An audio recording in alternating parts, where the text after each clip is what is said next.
Hello, Giants fans. Welcome to Giants Baseball 101. I'm Gabe Vaughn, your host. The Giants lost to the Dodgers 8-3 today, and it's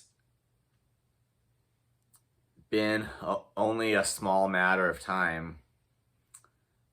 That's what it took for their winning record to change into a losing one, although we're still only through the first 5 games of the season. And Keaton Wynn started and allowed 3 runs in 5 innings, so it's not terrible, but it's also not great.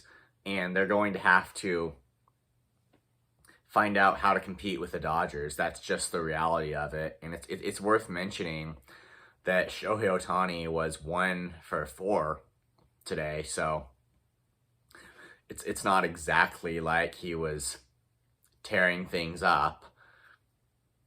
And you can just bet there will be some games where he will. And so if the Giants lost today, when you know Ohtani wasn't exactly tearing things up, and I'm not sure they've even seen all that there is to see. I know they haven't.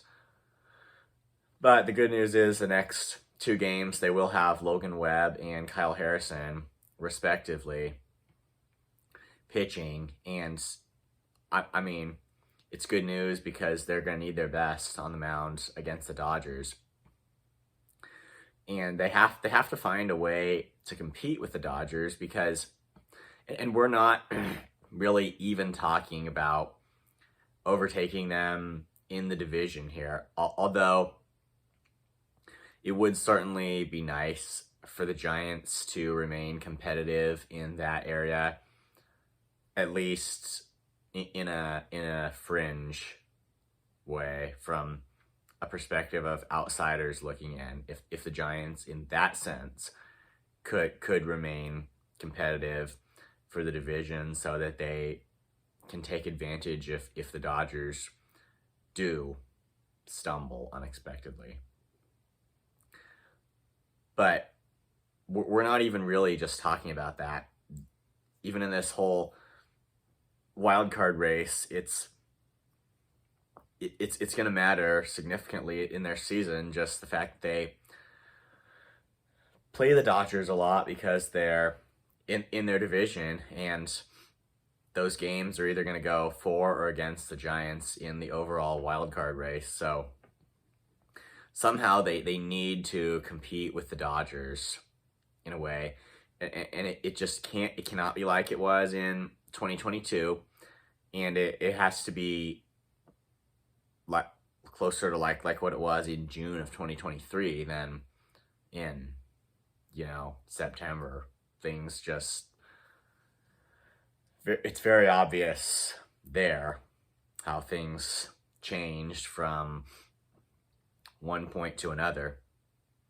But I mean, we've only seen the first game between the Giants and Dodgers this season, and there's going to be a lot more that remains to be seen.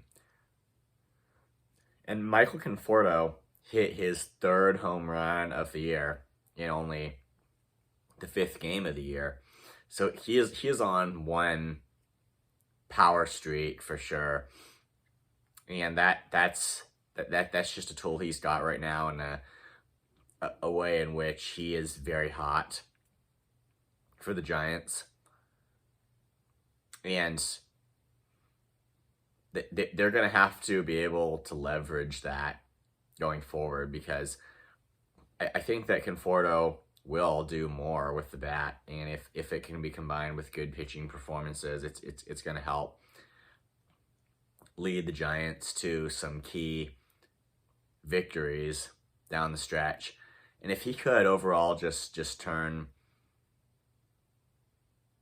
himself around from what was actually expected when the Giants signed him initially, I mean, that could be huge for the Giants. And the strong showing from Matt Chapman too. if these guys could turn out to be like totally worthwhile free agents, that definitely would be great. So it's Logan Webb tomorrow, and it just goes without saying that they have to win a Logan Webb start, and that there is simply no way around it. So it didn't happen in his last start, but he pitched well, and it's just nothing can go wrong here. Like I think right away that the best thing for the Giants this year is if right away they can show that they're able to beat the Dodgers. And I still expect they're gonna lose some disappointing series to the Dodgers at some point, like in this year. But if they can win tomorrow, you know, it's the key is to just right away, like as soon as the season gets underway, show they are able to compete with the Dodgers. Thank you for watching. This has been Giants Baseball 101. Please subscribe if you haven't. Also, please leave your questions and comments. You know where to do it. I'll see you next time on Giants Baseball 101.